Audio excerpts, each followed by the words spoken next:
No episódio de hoje, estamos explorando 3 pessoas ricas que foram atacadas por animais, desde uma mulher que achava que a ligação emocional era o mais importante ao lidar com ursos, até um banqueiro de investimentos que subestimou a paciência de um enorme jacaré. Vamos começar com a primeira história, onde o sucesso empresarial de um homem não pôde prepará-lo para o predador mais mortal da África.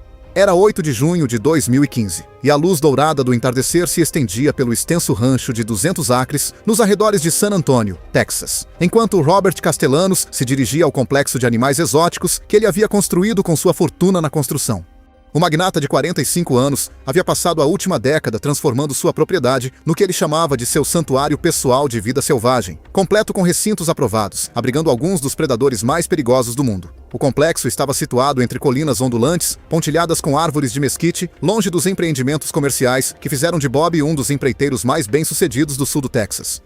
Bob construiu seu império do nada, começando com um único trator e expandindo sua empresa para uma operação multimilionária especializada em centros comerciais e complexos de escritórios por toda a região. Seu sucesso lhe proporcionou o luxo de perseguir sua fascinação de infância por grandes felinos, levando-o a obter as permissões necessárias e construir instalações de nível profissional que rivalizavam com muitos zoológicos credenciados. O complexo abrigava 6 felinos exóticos, incluindo tigres, leopardos e sua posse mais valiosa, um magnífico leão africano de 400 libras chamado Kezar. A fazenda empregava 2 tratadores experientes que mantinham protocolos de segurança rigorosos, mas a crescente confiança de Bob em relação aos animais o levou a quebrar as regras com mais frequência nos últimos meses. Sua equipe havia notado a crescente agressividade de Kezar durante a atual temporada de acasalamento, com o enorme macho exibindo comportamentos territoriais que tornavam até os tratadores veteranos mais cautelosos. Bob, no entanto, desconsiderou suas preocupações, acreditando que suas interações diárias com Caesar haviam criado um vínculo especial que transcendia os instintos selvagens do animal. O que seus tratadores não sabiam era que Bob estava entrando secretamente nos recintos durante os intervalos de almoço, tirando selfies com os felinos para impressionar potenciais investidores que visitavam a instalação. Essas visitas não autorizadas tornaram-se cada vez mais frequentes, com Bob desenvolvendo uma rotina perigosa de testar quão perto ele podia chegar de cada animal sem provocar respostas defensivas. A autoconfiança do magnata da construção vinha de uma infância passada na fazenda de gado de seu avô, onde ele aprendeu a lidar com animais imprevisíveis com aparente facilidade. Bob frequentemente se gabava para os visitantes sobre sua habilidade natural de ler o comportamento dos animais, afirmando que podia sentir quando os predadores estavam agitados ou calmos. Seu sucesso nos negócios reforçou sua crença de que possuía percepções especiais que os outros não tinham, levando-o a gradualmente ignorar os protocolos de segurança que seu próprio dinheiro ajudou a estabelecer. A companhia de seguros do rancho havia recentemente realizado uma inspeção, observando várias pequenas violações que Bob havia prometido resolver, mas que em grande parte esqueceu devido à sua agenda ocupada. Os leões africanos são predadores de topo, pesando até 420 libras, com os machos possuindo força incrível e reflexos rápidos como relâmpago, que os tornam capazes de abater presas muito maiores do que eles próprios. Esses felinos sociais vivem em estruturas hierárquicas complexas e são altamente territoriais, particularmente os machos, que devem constantemente defender sua posição através de demonstrações de dominância e agressão.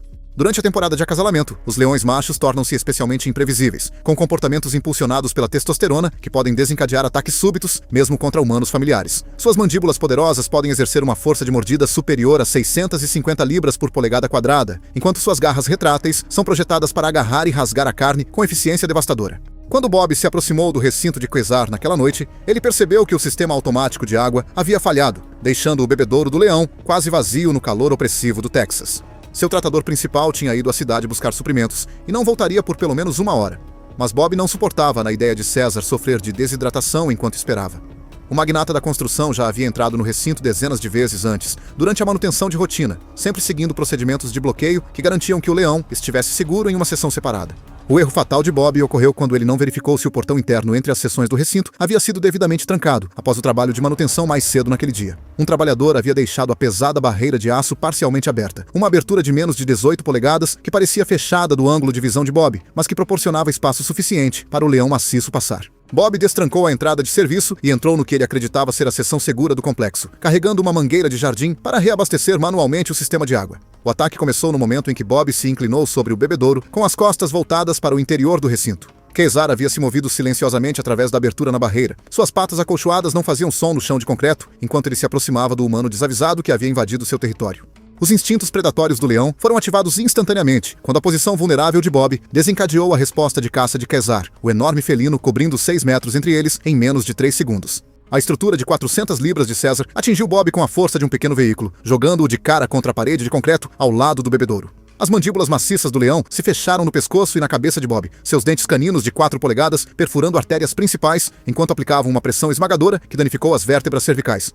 O corpo de Bob convulsionou quando a poderosa mordida de Kesar cortou as artérias carótidas e comprimiu suas vias respiratórias, causando rápida perda de sangue e asfixia, que levaram à incapacitação imediata. O leão manteve seu aperto mortal por quase 1 minuto, enquanto as lutas de Bob rapidamente enfraqueciam, os instintos territoriais de Kesar o impulsionando a garantir a completa submissão da ameaça percebida. As garras afiadas do enorme felino rasgaram as costas e os ombros de Bob durante a breve luta, abrindo cortes profundos, enquanto sua mordida esmagadora continuava a restringir o fluxo sanguíneo e a respiração.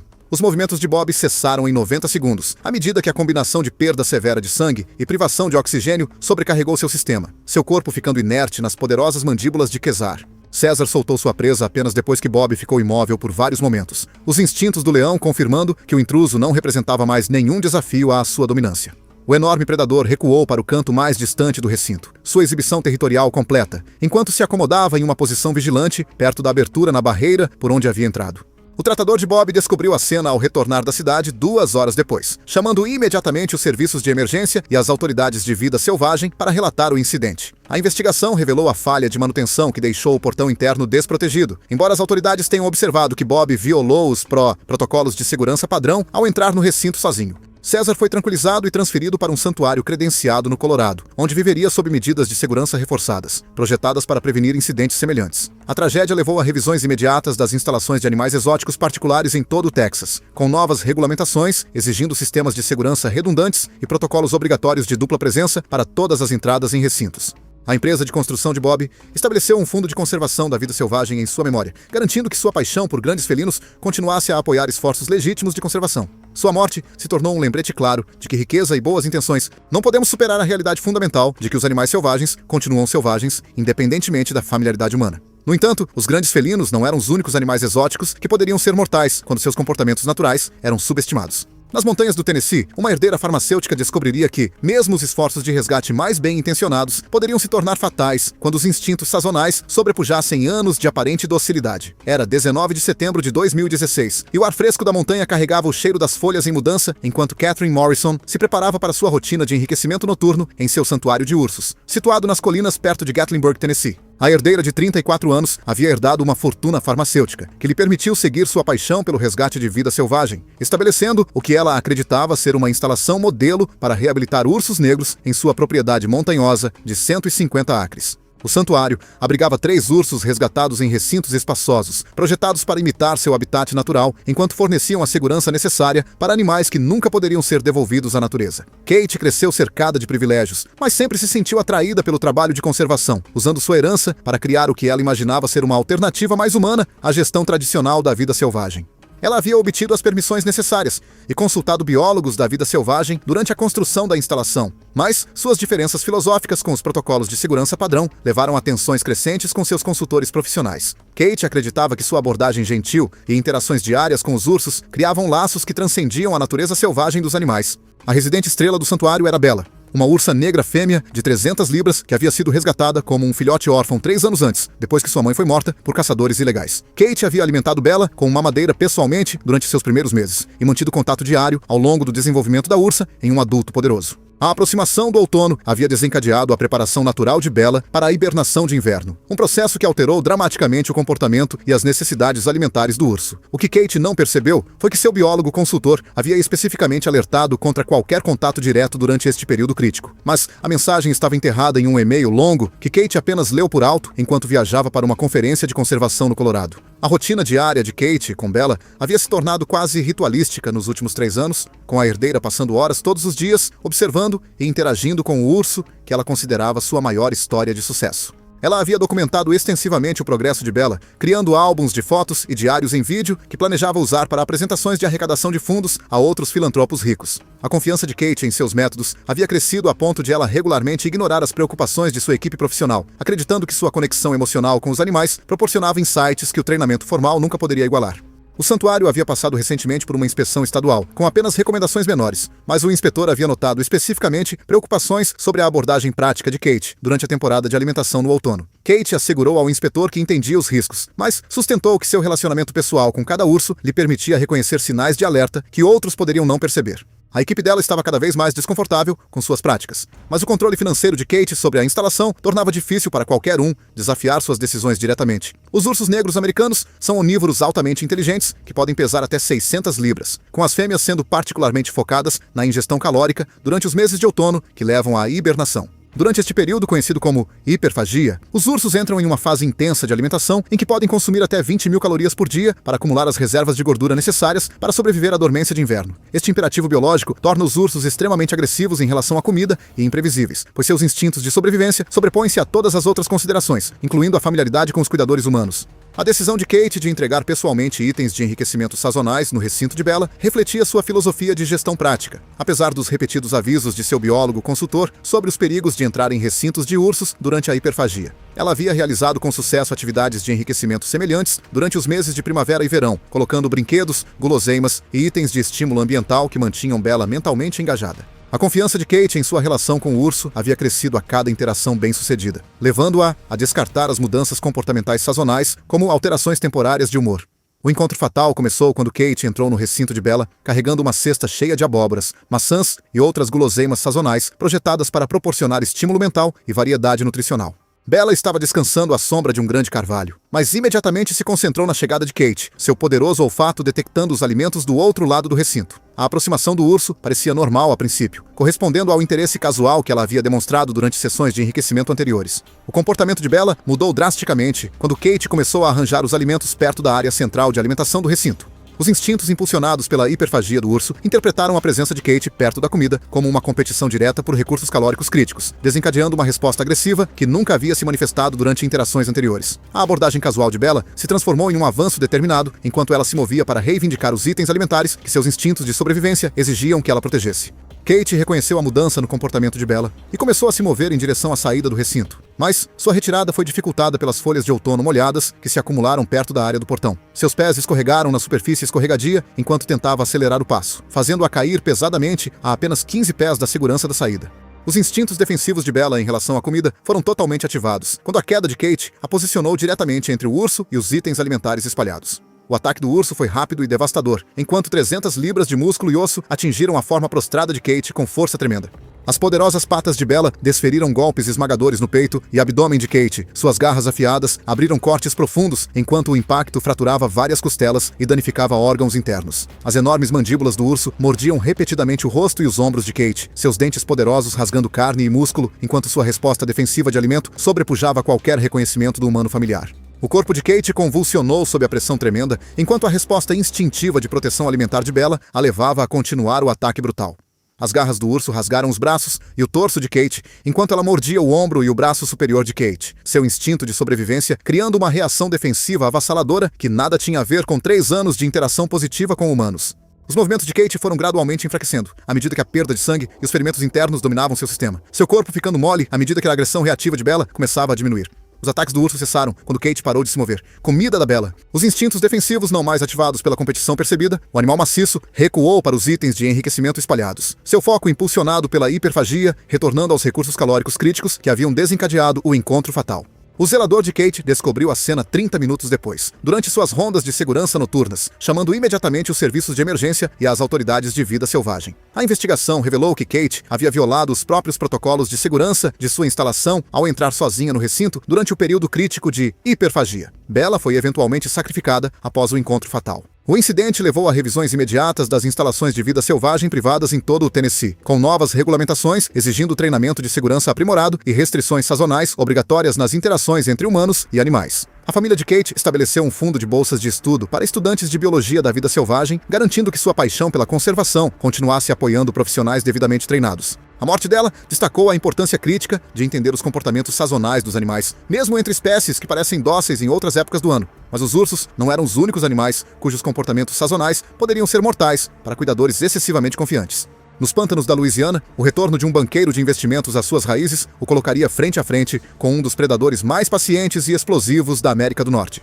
Era 14 de março de 2017 e o ar úmido da noite pairava pesado sobre o curso d'água ladeado por ciprestes ao redor da instalação de criação de animais exóticos de Vincent Broussard, perto de Lake Charles, Louisiana. O ex-banqueiro de investimentos de 41 anos havia retornado à sua terra natal, Louisiana, após ganhar milhões em Wall Street, usando sua fortuna para estabelecer o que ele afirmava ser uma operação comercial legítima, criando jacarés americanos para a produção de couro e carne. A instalação se estendia por 20 acres de pântano recuperado, com recintos de concreto e edifícios com controle de clima projetados para abrigar alguns dos maiores répteis da América do Norte. Vincent cresceu nos pântanos da Louisiana, onde encontros com jacarés eram simplesmente parte da vida diária para qualquer pessoa que passasse tempo perto da água.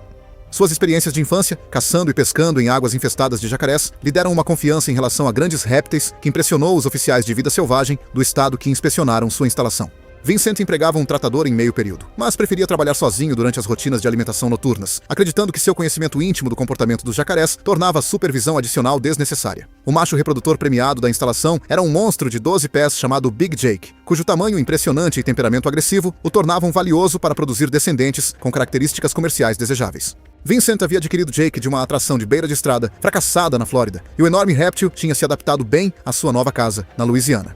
No entanto, as temperaturas mais frias de março tinham deixado Jake cada vez mais letárgico, e sua recusa em se alimentar por vários dias começou a preocupar Vincent sobre a saúde e o potencial reprodutivo do animal. O que Vincent não havia mencionado à sua companhia de seguros era seu hábito de testar a responsividade dos jacarés batendo na superfície da água com varas de alimentação fora do horário de expediente. Ele desenvolveu essa rotina após ler textos desatualizados de manejo da vida selvagem dos anos 1980, acreditando que a estimulação regular manteria os répteis alertas e saudáveis. Seu tratador de meio período nunca presenciou essas sessões, pois Vincent as realizava exclusivamente durante a noite, quando trabalhava sozinho. A prática havia se tornado quase compulsiva, com Vincent passando períodos cada vez mais longos tentando provocar respostas de animais que mostravam sinais de letargia sazonal. Os jacarés americanos são predadores de topo que podem atingir comprimentos de 14 pés e pesos superiores a 1.000 libras, com os machos adultos sendo particularmente territoriais e agressivos durante a temporada de acasalamento. Esses répteis antigos possuem uma paciência incrível e um poder explosivo, capazes de permanecer imóveis por horas antes de lançar ataques devastadores que podem esmagar ossos e arrancar membros dos corpos. A força de sua mordida pode exceder 3.000 libras por polegada quadrada, enquanto sua técnica de rotação mortal é projetada para desorientar a presa e causar trauma massivo através de movimentos de rotação rápida. A preocupação de Vincent com o comportamento alimentar de Big Jake levou-o a fazer uma visita noturna não programada ao recinto de concreto do jacaré, na esperança de encorajar o enorme réptil a retomar os padrões normais de alimentação. O macho de 12 pés estava flutuando imóvel no centro de sua piscina durante a maior parte do dia, sem mostrar nenhuma das respostas agressivas de alimentação que normalmente caracterizavam seu comportamento. Vincent acreditava que a atenção pessoal e a alimentação manual poderiam estimular o apetite de Jake e resolver o que ele supunha ser um problema de saúde temporário. O erro fatal ocorreu quando Vincent se aproximou demais da borda da água enquanto tentava encorajar Big Jake a se alimentar usando uma vara de alimentação de cabo longo. O concreto ao redor do recinto havia ficado escorregadio com a condensação da noite e o foco de Vincent no aparentemente letárgico jacaré fez com que ele subestimasse o piso traiçoeiro. Sua confiança na condição letárgica de Jake levou-o a posicionar-se a uma distância de ataque da água, acreditando que o réptil atordoado pelo frio não representava uma ameaça imediata. O ataque explosivo de Big Jake quebrou o silêncio da noite quando 650 libras de músculo e osso irromperam da água com uma velocidade chocante. As mandíbulas do enorme jacaré se fecharam na perna de Vincent com uma força esmagadora, seus dentes afiados perfurando profundamente a carne e o músculo, enquanto sua mordida poderosa causava danos severos aos tecidos e possíveis fraturas. O grito de dor e terror de Vincent ecoou por toda a instalação enquanto os instintos pré-históricos de Jake assumiam o controle da situação. O giro mortal do jacaré começou imediatamente, enquanto Jake usava seu enorme peso corporal e cauda poderosa para girar Vincent na água, a rotação rápida causando um trauma devastador na perna presa, desorientando o banqueiro e impedindo qualquer tentativa coordenada de fuga. As lutas desesperadas de Vincent para alcançar a borda de concreto apenas intensificaram a resposta de alimentação de Jake, o aperto do jacaré se apertando à medida que os movimentos de sua presa confirmavam o sucesso de seu ataque de emboscada. O corpo de Vincent foi puxado completamente para dentro do recinto, enquanto o rolamento mortal de Jake continuava, o movimento giratório do enorme réptil causando destruição maciça de tecidos moles e perda de sangue, enquanto impedia Vincent de manter sua posição acima da água. As poderosas mandíbulas do jacaré mantinham seu aperto esmagador enquanto as lutas de Vincent gradualmente enfraqueciam, seu corpo ficando mole à medida que o trauma severo e o afogamento se combinavam para encerrar sua luta desesperada pela sobrevivência. Jake continuou seu giro mortal por vários minutos, antes de soltar sua presa e recuar para a parte mais profunda de seu recinto. O funcionário de meio período de Vincent descobriu a cena na manhã seguinte, quando chegou para as tarefas rotineiras de alimentação, chamando imediatamente os serviços de emergência e as autoridades de vida selvagem para relatar o incidente. A investigação revelou que Vincent havia se aproximado do recinto sozinho, durante o período da noite, violando os protocolos de segurança de sua própria instalação, que exigiam equipes de 2 pessoas para todas as interações com jacarés. Big Jake foi eventualmente destruído, enquanto a operação de reprodução foi permanentemente fechada, aguardando investigação. O incidente levou a revisões imediatas das operações comerciais de jacarés em toda a Louisiana, com novas regulamentações exigindo equipamentos de segurança aprimorados e sistemas de parceria obrigatórios para todas as interações com animais. A firma de investimentos de Vincent estabeleceu um fundo de conservação, apoiando pesquisas legítimas sobre a vida selvagem, garantindo que sua paixão pelo ecossistema nativo da Louisiana continuasse beneficiando a compreensão científica. Sua morte serviu como um lembrete sóbrio de que a familiaridade infantil com animais perigosos não pode superar a realidade fundamental de que predadores selvagens continuam selvagens, independentemente da confiança humana ou dos interesses comerciais. Obrigado por assistir. Clique no próximo vídeo para as próximas histórias.